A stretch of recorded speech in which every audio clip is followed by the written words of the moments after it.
Recently, I just met a very lovely woman who had been married to a narcissist, and she's in the healing process. She's working on herself. She's doing all the right things to try to grow as a person. But she asked me a question, and I really had to do a lot of thinking on how to answer her. Matter of fact, I've been thinking about it for months. So she felt that when her and her narcissist broke up, or somewhere in the relationship, that something left her. And when that something left, she just didn't feel anything anymore. And she's asking me, what is that?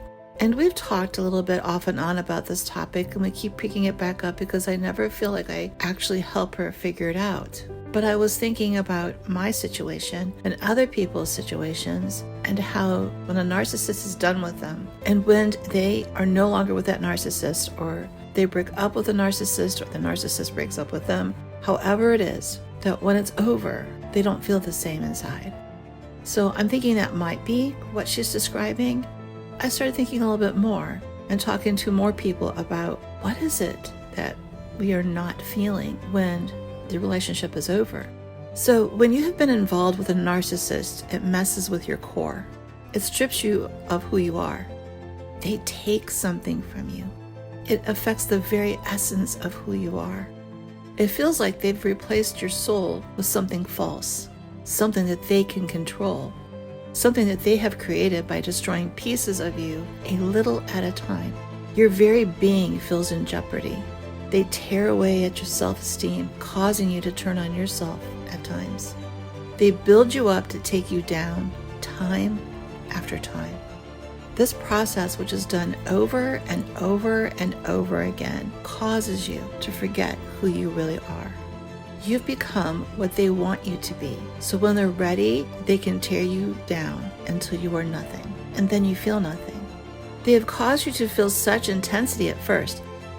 They love bomb you, and that involves an intense exchange in the relationship. You become intoxicated with their presence, and deep emotions arise, and then they pull it away and watch you fall. They do that so that they can control you and get you to do what they want. And because you want that feeling back so desperately, it's something you've just never felt before. You do what they want to get it back. But really, it was all a lie. It was all fake. You didn't know that. And then you feel dead inside. Because you have lost who you were somewhere down the line, that's all you feel. So now it's gone and you feel nothing. So if you feel dead inside, perhaps it's because you're feeling the absence of that game they were playing with you, the absence of their approval. You've grown to be attached to it. It's almost become a drug, and you desperately want the feeling back, but what you're left with is feeling dead inside, with no emotion, because you don't feel that extreme rush anymore. You feel an emptiness, that lack of what you had that they put in you. Life is not satisfying anymore because that rush isn't there anymore. And now that they've stolen your identity, that sense of well-being of who you are that you were satisfied with before, it doesn't give you what you need anymore. Like a drug addict, you want fixed. You want the next high, but it was all fake, and now your life is in pieces. He made you the way he wanted you, and then he broke you. But it's all fake. It is not real. It is not genuine, and it's not who you are. They pulled you apart right where you were at, and you don't have that anymore. So the absence, that void that you're feeling, could possibly be that you don't have that rush anymore that he gave you when you first got together. I may be way off, but I know that that is how many people have felt, and I know that's how I felt when my narcissist and I split up. In my story, I wanted to do mission work. It was a passion inside me.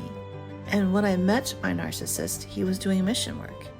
He introduced me into a world of ministry, and I met so many wonderful people through him. It was intoxicating. I wasn't pulled into him, so to speak. I was pulled into his lifestyle. He hung around with pastors and ministers and people who were out doing things for others every day, risking their lives. I went to a Mayan Indian village and ministered to them. We went to orphanages in other countries and ministered to the children. We brought items that people needed across a border in another country and handed them out to people freely. We were helping so many churches and so many people. That was my high. We were doing something for the world. That was my hook. I didn't fall in love with him, really. I loved him, but I fell in love with his lifestyle, and I thought God put us together to do good. But then I started seeing the holes in his ministry, and that's what I'm going to share in the videos to come.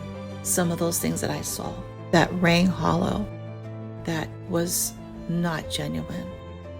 Something was desperately wrong. The people he hung around with were amazing people who did the right thing for the right reasons, but he was not one of them. And I will share more of our story later, but right now I was just trying to help my friend to understand what happened to her and why she feels the way that she does. I'm going to keep digging until I help my friend to figure out why she feels that way right now. Why does she feel like something left her, and what was it? And help her to understand what needs to happen next. But I can say this, now that that relationship is done and you're moving on, you can rebuild your foundation with the truth, with a long-lasting version of who you really are and who God is making you into. I believe the wholeness will be there. I believe the emotions will come, but they will be honest emotions, honest feelings, and they will be real and they will be genuine. That whatever you feel that you lost from being in this relationship, you will rebuild, and it's going to be beautiful. And God will fill you with an intense love that is meaningful and life-changing. Nothing like the false so-called love that is controlled by the whims of a narcissist.